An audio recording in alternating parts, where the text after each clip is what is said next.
Sounded like the beginning scene of like Criminal Minds or something, you know? Like when somebody's tied up and they're trying to get out, and then all of a sudden the screaming got really, really loud and really intense. Alton, Illinois. A man can be seen on CCTV just after midnight coming out of a house, carrying a white laundry basket down a quiet street. He walks behind a smoke shop and disappears from view. At the time, no one knew what was inside the basket. It wouldn't be until the next day when a construction worker finds something disturbing. I take him to the dumpster. So when I took him to the dumpster, there's a lot of clothes and shit in there, all strode all over, laundry basket, and there was a couple pair of shoes. There was some slipper shoes too. Slipper shoes. Okay. They was red. They had blood on them. They all look like female shit. For real though. Male shit too. Female and male clothes? Yeah. Okay. The next day, around 1 p.m., this mother, Heidi Noel, arrives at her daughter, Liese Dodd's apartment. Lisa is 22 and currently 8 months pregnant. Heidi hasn't heard from her in over 15 hours since the night before. Something feels off. She lets herself in. 2 minutes later, other residents can be seen opening the door. Heidi steps back outside, visibly shaking. The neighbors' expressions say everything. And then Heidi makes a chilling 911 call. 911 was the address. Yeah. Hi. Listen. What's going on? My girlfriend's daughter is killed. Yeah. What's going on there? My girlfriend, I'm sorry, my daughter's, she chopped her head off. Police arrive shortly after and discover the lifeless body of Lisa. In this video, we'll walk you through exactly what happened to Liese Dodd the night she was murdered. With never-before-seen footage, we advise viewer discretion as some of its contents may be disturbing. Now, let's dive into the chilling murder of Liese Dodd. Lisa was living in Alton, Madison County, in Illinois, a suburb of St. Louis, in which she was born. Though it has a far higher crime rate than that of Illinois as a whole, it's where she felt at home, and the residents of this quiet street feel the same. In this surveillance footage, they can be seen taking the trash out, going to work, and carrying out other errands. But all that is about to change. Further up the road, there's construction work going on. Trash from the construction site, like bits of drywall, are going in a large red dumpster parked on the street outside. And on the morning of June 9th, one man carrying old drywall out discovers something in the dumpster that shouldn't be there. This is what the knife looked like. Down like that. Okay. That short, with teeth on that mother. So like a paring knife? Like with teeth on it, like you cut meat. Like serrated? Yeah. Okay. Like that. That's what the knife looked like. Just Was like the this. handle longer than Wood. the blade, or was the... No, it was short, about like this. About... Yeah, like that. Yeah, that Okay. long. And when you picked up the knife, did you pick it up by the blade? Did you pick it up by the handle? Took it by the blade. I mean by the handle. By the handle. Through that mother. I got you. There's oh shit, blood on it. That. Was the blood on the handle? Was it on the blade? Was it covered in it? Was I it it was dripping? on the blade. It was on the blade? Yeah. The contractor knows something isn't right about this scene, and he wants to get as far away from it as possible. This is the first sign that this June 9th isn't going to be as ordinary a summer day as the local residents first thought. Got a message from her last night. What was the last time? What time did you last hear from her? It was like 9:05 or so. I had sent her a text, and she said they were talking. And then I tried again at 10, and she didn't answer. And then I tried this morning 2 times, and she didn't answer. And so then I came over here because she usually answers. Okay. So last time you talked to her was last night when she sent your text message, right? Yes. Okay. The officers are coming. They'll be there shortly, okay? I know. Okay. Okay. First responders are dispatched at 12:59 p.m., and they arrive to find Heidi still sitting on the steps, crying.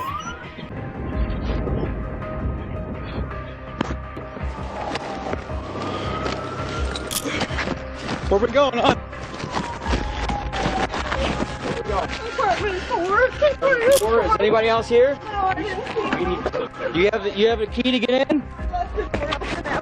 Right here, right here. This one. Do you have the key? Oh, I'm sorry.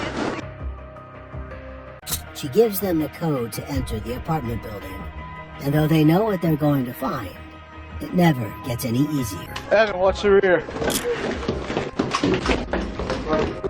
Lisa's apartment is on the second floor.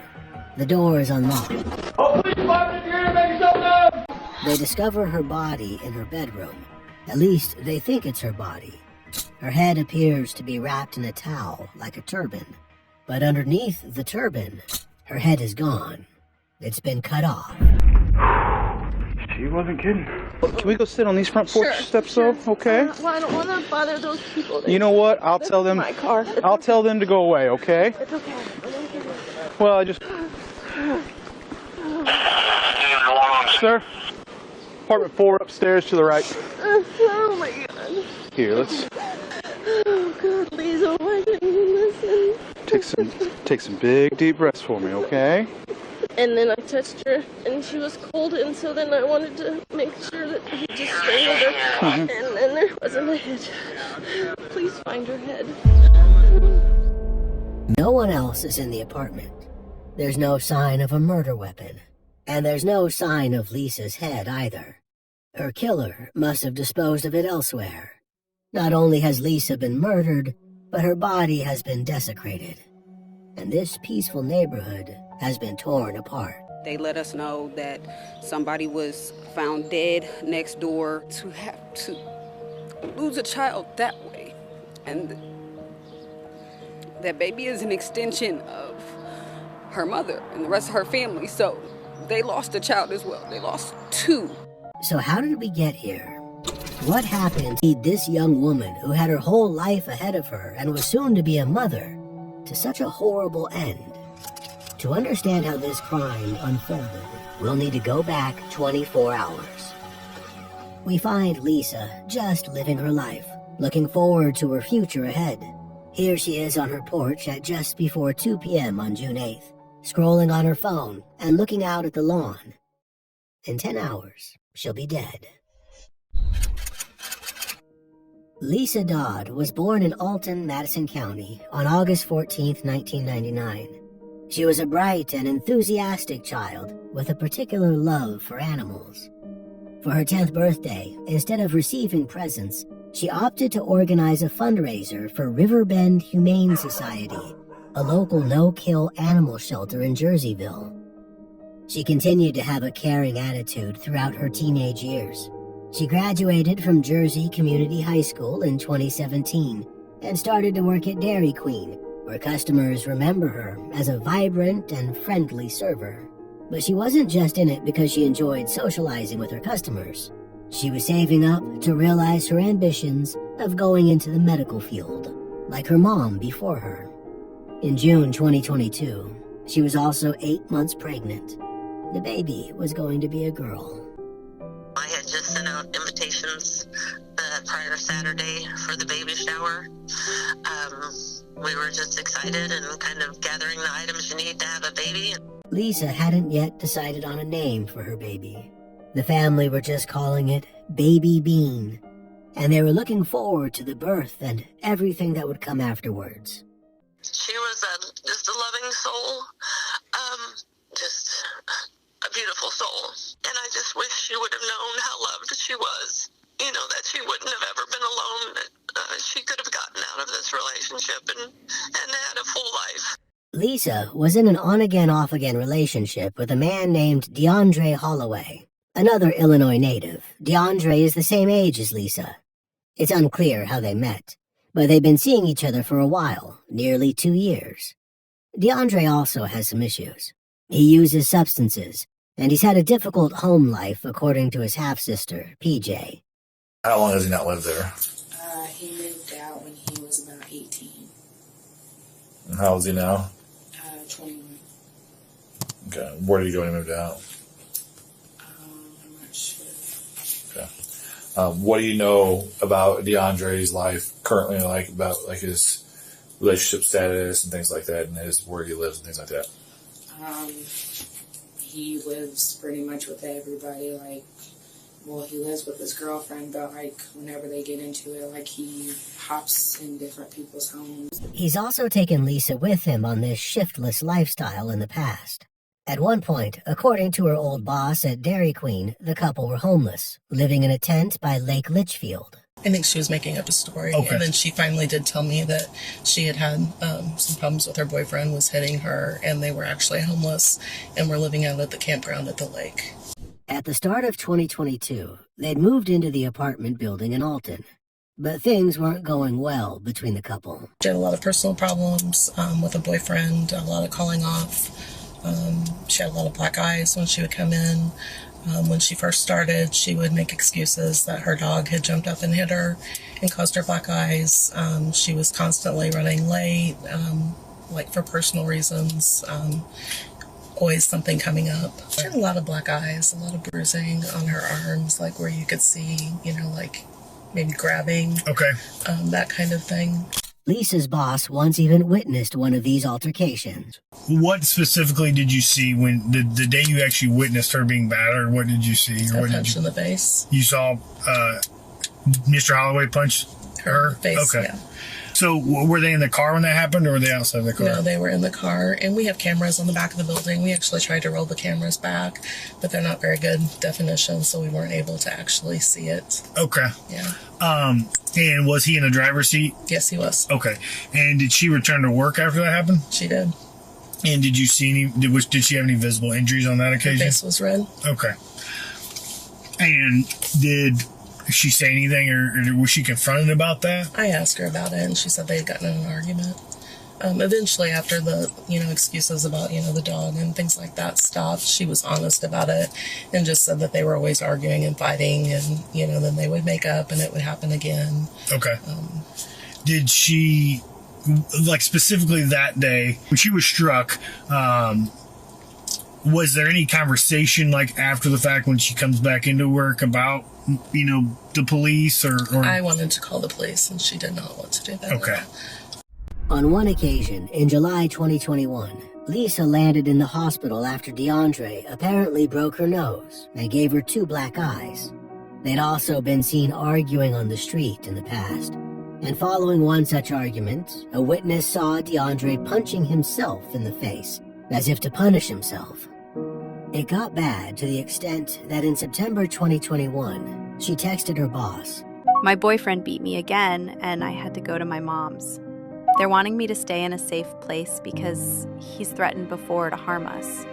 Is there any way I could get my shift for tomorrow covered until things settle down a little?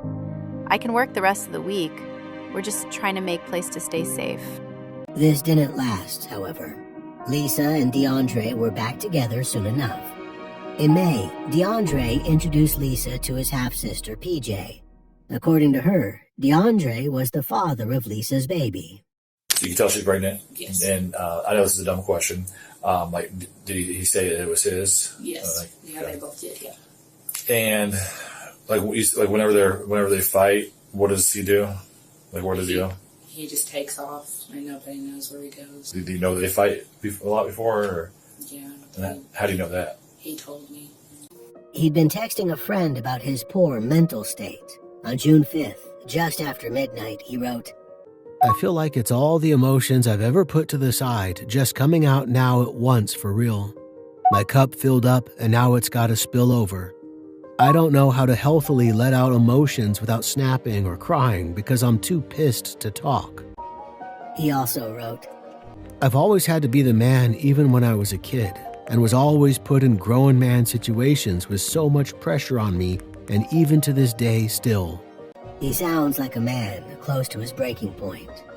And on Tuesday, June 7th, DeAndre went missing. PJ added Liese on social media as the family tried to search for him. I'm currently friends with her now because we were looking for him yesterday because he just went missing. Okay. So I found her on Facebook and tried to get some information to see if she knew. How does it start? The first person she called was my grandma, and she asked my grandma if he was at her house, and she said no. And the girlfriend said that he didn't come home Tuesday night into Wednesday, and she was looking for him and stuff, and she thought that he may have went to my grandma's house. So my grandma called me and asked if he was up there or if I heard from him. Lisa came home from work on Tuesday to find that DeAndre wasn't there. He hadn't said anything about when or if he'd be home. Lisa, pregnant nearly to full term and with a lot on her plate, was understandably stressed out. She texted her mom about it at around 9 p.m. on June 7th. She wrote, "You think he'd just leave like this?" fretting that he'd taken some clothes with him and that he deliberately left, never to return. "I think I got left." Heidi tried to comfort her, looking for a silver lining in the situation. She'd been concerned about her daughter's relationship for some time now, and this seemed like maybe a blessing in disguise. If this is how it's meant to happen, at least it was nonviolent, she wrote. And you've been set free. Lisa replied. "I'm not seeing it that way yet." Heidi asked, did he talk about anything going on he wanted to go to? But Lisa had no answers. She just replied, "No, we just had a weird day," and said that she'd reacted badly to him that day. Her mom dug for more information, and Lisa said, "I broke a razor down and cut my leg because I told him I was just going to kill myself." Why were you going to kill yourself? Her mom asked. This calm response possibly indicating it wasn't the first time she'd heard something like this from her daughter. Lisa told her, "Because I just can't get it right." If DeAndre had been spiraling, then clearly so had Lisa. The relationship was a powder keg waiting to explode. But in the end, Heidi convinced her that stressing out wouldn't help her or her baby. Eventually, Lisa went to bed, but not before taking her car out on a half-hour nighttime drive at 1:39 a.m., too anxious to sleep. The next morning, at 7:06 a.m., she texted her mom. Still no. DeAndre still hadn't come home. She went through her morning routine, washing her work clothes for her shift later, as if it was a normal day. But she felt like something was seriously wrong. She wrote, "I still feel like he'll show up, but I can't tell." This is when she started reaching out to DeAndre's family, including his half-sister, PJ. Heidi suggested you could call APD and ask if he was arrested, or ask Joe if there was anything weird on the cameras. Joe was Lisa's landlord. She did as her mom suggested and texted him. "My boyfriend didn't come home last night, and he left his phone. I was wondering if you could watch the cameras and tell me if you see him leave and what he was wearing. His family and I are really worried." The CCTV showed that DeAndre had gone out with his Uncle Marty, his dad's brother, on Tuesday evening. The girlfriend called the landlord to their apartment because they have cameras around the apartment and stuff. And she asked the landlord if he can go back and look at the cameras and stuff to see if he saw DeAndre, which he did. It was like around 6:24 when he left the apartment, and he went with his uncle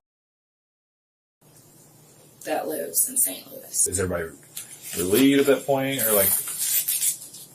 Not really, because the girlfriend said that his uncle was supposed to bring him back that night, and he's supposed to call like before 10, and then it was after 10. But he didn't come back that night. PJ went to bed early on the evening of June 8th without hearing anything else. Lisa, meanwhile, received a message out of the blue at about 8 p.m. from DeAndre's uncle, saying he was bringing DeAndre back and that everything was fine. With his uncle, that's who called anyway. Her mom replied, "Where does his uncle live?" And that's still across the bridge, Lisa said, and yeah, I agree. Heidi wasn't happy about the way her heavily pregnant daughter was being treated. She didn't trust DeAndre at all. She told Lisa, "And of course it's your fault. That. And you better be careful so he doesn't give you something that Bean will catch." Ignoring this advice, Lisa went to pick DeAndre up. They can be seen here on CCTV, arriving back at their apartment at 9:11 p.m. While in the car, Lisa texted her mom, "I'm trying to figure it out." This was the last text she'd ever send, and this CCTV image is the last time she'd ever be pictured. At 10:49 p.m., Heidi texted, "You okay?" and received no reply. By then, Lisa was already dead. Over the next few hours of CCTV, various neighbors come and go. Neither Lisa nor DeAndre are seen again. Until 11:57 p.m., when DeAndre comes out. He's carrying a white laundry basket. He comes to stand next to Lisa's car without getting inside, suggesting he's forgotten the keys. He's changed his clothes, and he's now wearing dark shoes and a face covering. He goes back inside and comes out again a few minutes later, again carrying the laundry basket. He walks out of frame and towards a nearby smoke shop, around the back of which is a dumpster.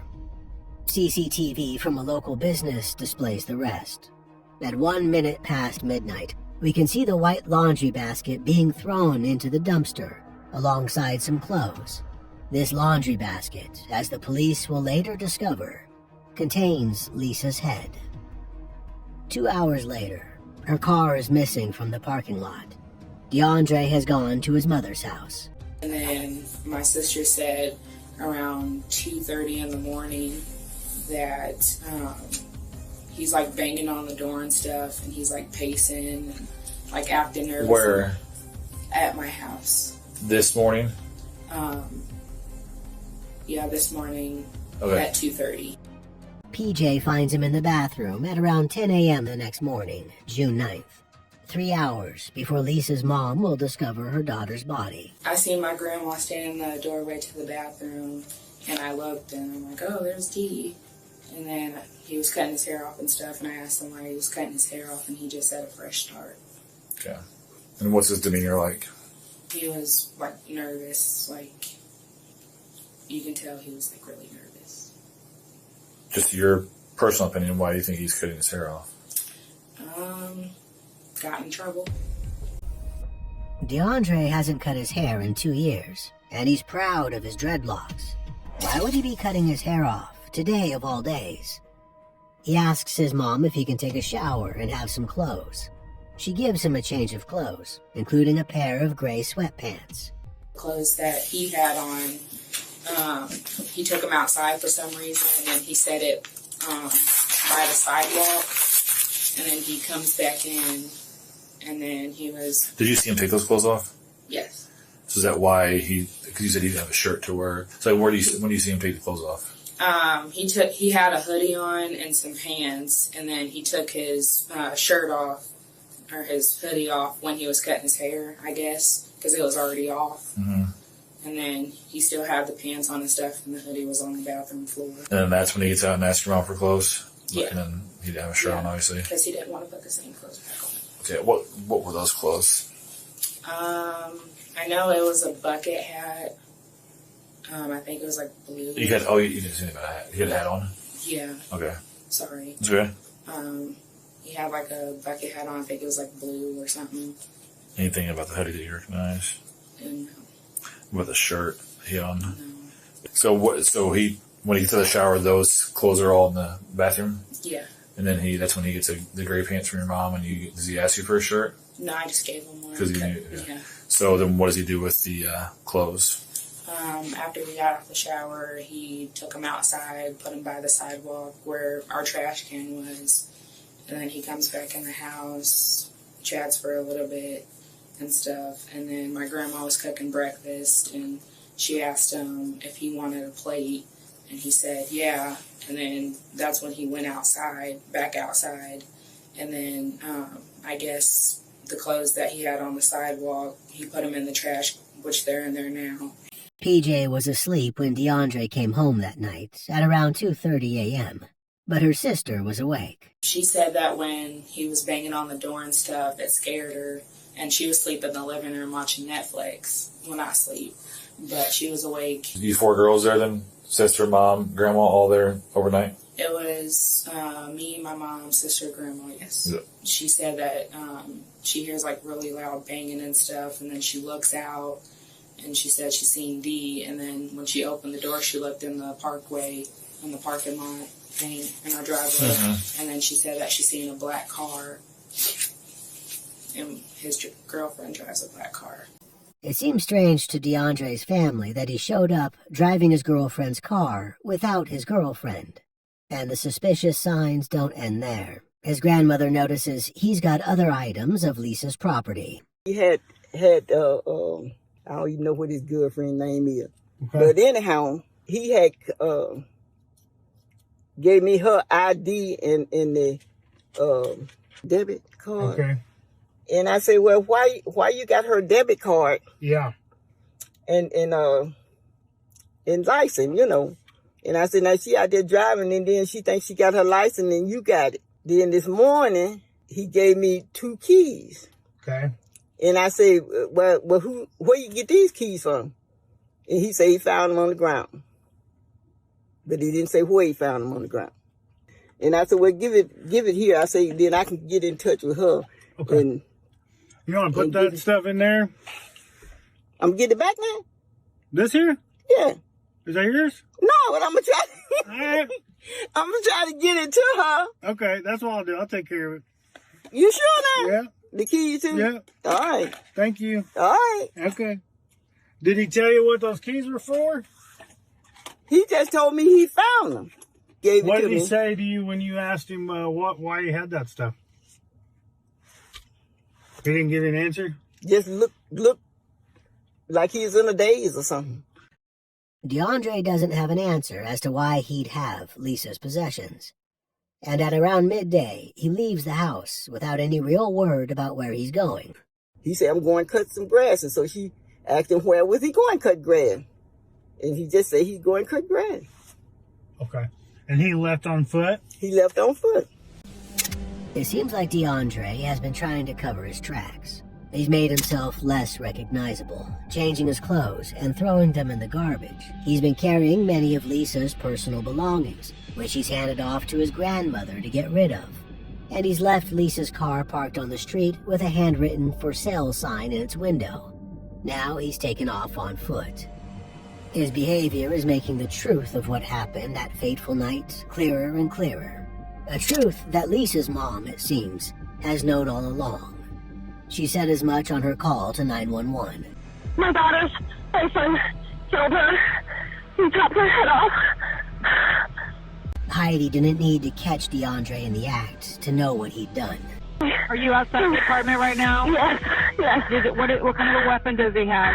He's not here. He took her car. Okay, the officers are coming. So you haven't heard from her boyfriend or talked to him at all? No, I haven't. It seems she spoke too soon when she told her daughter to be grateful things had ended safely without violence. Even being mom, like, if you knew where he's at, would you tell me? I would. Like, if I knew what was going on, I would tell you. But from last night of him doing the disappearing act to what's going on now, I have no clue, like, what transpired. Are you afraid of him?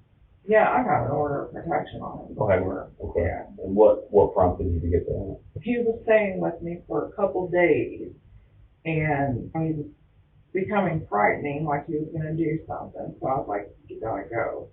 And so when he left, he called my daughter back and was like, I love you guys, but I'm coming back to kill you. So what actually happened inside the apartment that night between the couple walking inside at 9:11 p.m. and DeAndre coming back out just before midnight? Their downstairs neighbors have been witnesses to a lot of the violence in their relationship. Well, the past few days they've been arguing, and that's nothing new. Okay. They fight, like they used to fight all the time, and it would be loud fighting, and we actually had to call the cops on them before, because I don't know who it was, but somebody picked something up and slammed it against the wall. We assumed it was one of them throwing each other. And on the night of June 8th, they heard it all. Last night it was different.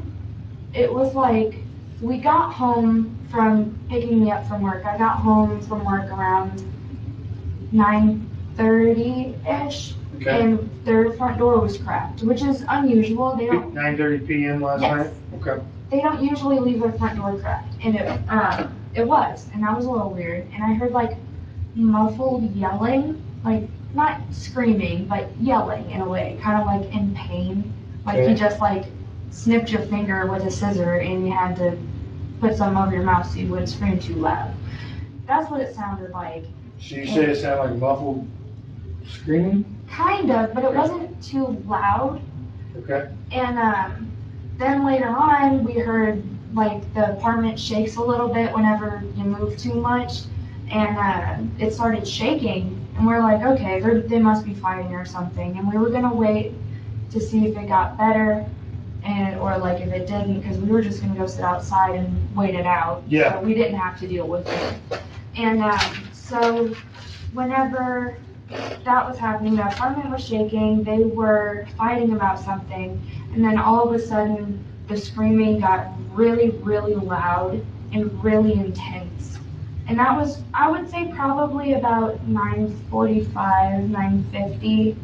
And then the apartment had like 5 or 6 loud like thuds, and they got louder and louder each time. Okay. And they shook the apartment as well. And that sounded more like it was coming from... So like, what did it sound like experienced in life, to your best ability, that would have created, or possibly created the sound that you heard? Probably, I really don't know other than like chopping wood. Okay. Because that's what it felt like he had enough, I didn't mean to say he, but like, you know, that's what it sounded like there was enough time to do, was like, it was very constant beats too. Okay. So that's what made me think it sounded like that. So do you think it sounded like an instrument hitting something, or do you think, or what? Something is making you know, kind of envision that through sound. You know what I mean? Like if we hear something and our brain is gonna take that information in, right? What we're hearing, smelling, feeling, and we're gonna kind of like paint this mental picture, right? Right. So, what about that sound makes you think chopping wood? It was more of how steady it was. Okay. Because when you chop wood, you know, you gotta lift it up, you gotta hold it, and then you gotta put all your weight into it, and all your muscle. Yeah. And when you do it, you go. And you kind of got a rhythm. Yeah. Okay. And it had like 4 or 5, 6 of those beats, and then it just stopped. The screaming stopped, the sound stopped, the shaking stopped, everything stopped. That chopping sound, something the neighbors couldn't bring themselves to consider, was the sound of Lisa's head being cut off. At that point, we heard somebody walk outside, but we weren't able to see because we just glanced down the window, and from the window that the awning is right there, so we can't see down on the patio deck area, and so we couldn't see who it was, but they were out there for about 2 minutes, and then they came back in, and they came upstairs, but I was too scared to see who it was. And then what? We went outside to see if so my best friend came over, and because I was like, hey, something's going on, I'm not feeling so right about this. And she was like, I'll come stay outside with you. So we were standing out waiting for one of them to come downstairs, because usually after they fight, one of them comes downstairs. Okay. Neither one of them did, but the lights upstairs in their apartment kept turning on and off. Okay. So we knew somebody was up there. We assumed it was Liese. Okay. But we didn't see either one of them. The neighbor texted their landlord. She wrote, "Hey, I don't really know what to do. We got home, and as soon as we walked in, we started feeling thumps, and then someone started screaming for like 5 minutes straight. It stopped for a minute, then the thumping started back up. The neighbor's door upstairs was also cracked open." The landlord tried to get in touch with Lisa, but heard nothing in response. The neighbor said, "If we hear it back up again, we'll call the cops." But they didn't hear it start back up again, because it was already too late. With all of this evidence mounting up, at around 9:30 p.m. on June 9th, the police execute a search warrant on DeAndre's mother's house. In the trash can outside it, in line with PJ's statement, they find the discarded clothing he was wearing in the CCTV footage, as well as his cut-off dreadlocks wrapped in toilet paper. There's no sign of DeAndre himself. But at 1:45 a.m., the early hours of June 10th, the investigators receive a phone call from the Gillespie, Illinois Police Department. That afternoon, they took a John Doe into custody, whom they later recognized as none other than DeAndre Holloway. The Alton Police Department had been gearing up for a manhunt, but there's no need. DeAndre was arrested in possession of cannabis that afternoon in Gillespie. You search him? Yeah. Still don't have a name. That's okay. What's her name? What I have? What's that? What I have? You have cannabis on you. Oh, That'll legal. leave. Okay, exactly. Right. DeAndre is restless with the officers. Need some water or anything? Yeah, I would like some water because, you guys got to... Hey, you need some water? Yeah. Okay, please. Get you some water. Is it okay if I walk around? Is it okay if I stand up and take a step? Like a couple steps? What you gonna do? Why you gotta do that? Pull your pants up or something like that? Yeah. Okay, that's fine. That's it. You're fine. He's doing his job. This man has done nothing but his job. I swear to you. You need to sit back down and chair, please. Didn't you just say I could pace? No, I didn't say you could pace. I thought you said you had to get the beat pants. If you could sit down in there, please. Thank you. Do you mind if I pace? Is that illegal? I'm here. I'm handcuffed, ain't it? We don't want that. We want you to sit down. Exactly. I know you don't want that. So if you could please sit down, guys. I can't. I'm handcuffed. Yeah, you can. You can sit down. I literally can't do anything. I'm handcuffed. You need to sit down. Why are you guys scared of me for what? I'm not scared. You need to sit down. How? If I'm literally sitting here pacing handcuffed, I can't do shit. He searched me. Okay, so what's your name? What they're going to do is... I literally asked if I was being detained. That man said no. And then he proceeded to ask me the same question over and over and over. And I said the same thing. And again, he's just not having it because he's got an attitude problem with me.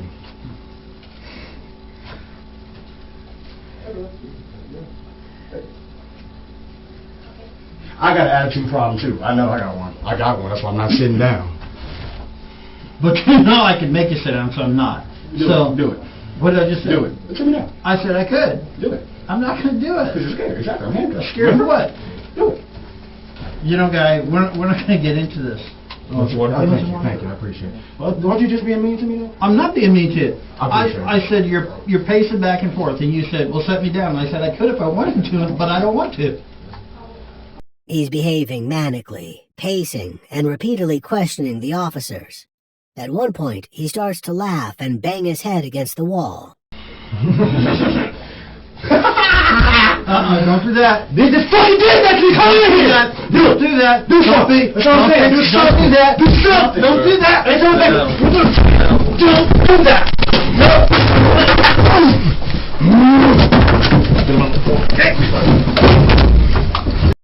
The cops take drastic measures to restrain him from hurting himself. They keep him on the floor as he assures them he's going to get out. Just have my folks will come get me out. Well, we don't know your name, so... Exactly, but my folks will be there to get me out. Who's your folks? I don't know who you're Don't worry about it. He still refuses to tell them who he is. But it doesn't matter. The investigators from Alton come to arrest him on suspicion of Lisa's murder. They carry out a warrant for DNA, fingerprints, and other samples. And at around midday the next day, June 10th, nearly 24 hours since the discovery of Lisa's body, the investigators sit down with DeAndre for an interview. But DeAndre's not talking. He refuses to give them any information, even his name, which they already know. He just keeps saying he wants to go to work, though it's not clear if he's actually employed. He also says he's dissociated, and that he's once been prescribed medication by a doctor. After this, he asks for his lawyer, and the investigators comply, terminating the interview. On June 13th, DeAndre is charged with 2 counts of first-degree murder, 2 counts of intentional homicide of an unborn child, a human body, offenses relating to motor vehicles, and concealment of homicidal death. Bond is set at $2 million. The case leads to a lot of local emotion, including from the police chief. What happened to 22-year-old Liese Dodd, who had just moved to this place in Alton, is beyond irreprehensible. It is completely terrible what happened to her. Her unborn child was also killed as a result of this. DeAndre's family, however, entreat the public to take the nuances of his circumstances into account. His stepfather, Chris Hawk, takes to YouTube to talk about it on June 16th. I never thought I would be recording a video like this. First of all, I want to offer my condolences to the Dodd family. I cannot imagine what you must be going through. I'm not going to deny that what happened was an extreme act of evil. It was. I don't know how else to explain it. It was an act of evil. I don't know if there's a word that describes it. And over here we are ashamed. His mom, his sister, we're all shocked. We knew he was capable of violence, but we never saw this. We've been trying to get help for him for at least 3 years. But as far as longer term mental care, we were always told that we can't hold them unless they've done something. He doesn't deny the horror of what DeAndre's done, but he attributes DeAndre's actions to his mental state, something his family has been trying to do something about for years, but he says the system wouldn't let them. Our system fails people with mental problems. I've grown up in an environment with mental problems, and people are kind of left on their own. It's a tragic situation. This is the D that we knew. They're old pictures, but they show that there's a human there. The human does exist. He's not a monster. What he did was monstrous. He's not a monster. I'm not advocating that DeAndre should ever be allowed to enter civilized society again. I mean, he's obviously crossed the line there. I'm not advocating anything like that. I'm just saying there's a human being here, and it's tragic. It's tragic what mental illness has done to him. These are the early days of the case, when DeAndre's only just been charged, and he's not doing well in jail. He's been refusing to come out of his cell and making threats to corrections officers. These included saying, "I will cut off your head." He refuses to attend his virtual court appointment on June 14th, and officers forcibly restrain him to bring him to court. These issues remain in his case. He's found mentally unfit to stand trial and undergoes treatment at a state institution until he regains competency to face the charges. At the same time, the Illinois Supreme Court rules that an unborn child cannot be considered a second murder victim for the purpose of seeking a life sentence. This impacts the sentence that can be sought in DeAndre's case. But in January 2024, he enters a guilty plea. On January 17, 2025, he is sentenced to 60 years in prison. This includes 30 years on the murder charge, 20 on the homicide charge, and 10 on the concealment charge to be served consecutively. He'll have to serve at least 52 years before he's eligible to be released. There remain no real answers as to why he killed Liese, though there's plenty of speculation out there. Jealous that she was having another man's baby, snapping under the stress of a failing relationship, or just finally going too far in a continued pattern of violence. We'll never know the truth. Lisa's family, meanwhile, continues to mourn. Her mom wrote to their GoFundMe page, "This sentence brings some resolution to a heinous crime. No sentence or amount of time will bring my daughter or granddaughter back, but this sentence should ensure he's not able to hurt anyone else." As I mentioned in the previous update, any donations received will be donated to our local domestic violence resource. The GoFundMe has made $16,000 so far.